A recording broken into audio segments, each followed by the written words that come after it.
Selamat sore TVRI, kembali hadir dengan Indonesia Terkini. Saudara, 4 saksi ahli yang dihadirkan dalam sidang pra-peradilan Komjen Pol Budi Gunawan telah memberikan keterangan di persidangan. Margarito Kamis dan yang terakhir Khairul Huda telah memberikan keterangan sebagai saksi ahli di bidang tata hukum negara.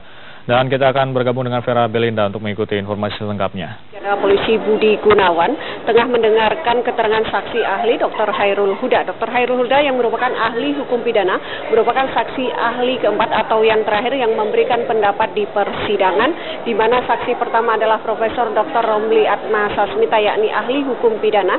Yang kedua, saksi ahli kedua adalah Profesor Igede Panca Astawa yang merupakan ahli hukum tata negara dan juga administrasi negara, dan saksi ahli ketiga adalah Dr.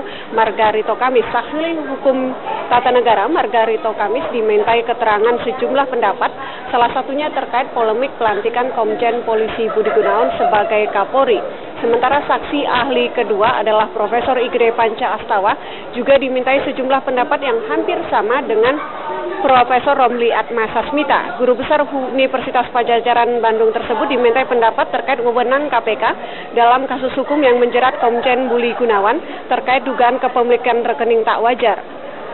Saksi ahli Profesor Igede Panca Astawa berpendapat pengambilan keputusan mutlak harus dilakukan oleh 5 pimpinan KPK. Secara yuridis, jika keputusan tersebut hanya diambil oleh 4 pimpinan, maka ada konsekuensi hukum di mana kebijakan tersebut menjadi tidak sah karena bersumber kewenangan tentu akan memberikan suatu legitimasi, di mana undang-undang yang memberikan legitimasi dan pasti ada konsekuensinya. Saksi ahli juga berpendapat penyidik yang telah mengundurkan diri dari keanggotaan sebagai Polri dan telah diberhentikan dengan hormat oleh institusinya, maka secara otomatis status penyidik akan gugur, dan jika hal tersebut dipaksakan maka penyidikan yang dilakukan akan menjadi tidak sah.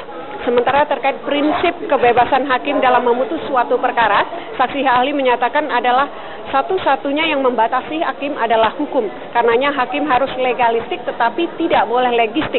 Dalam arti hakim bukan corong undang-undang tetapi hakim merupakan corong keadilan.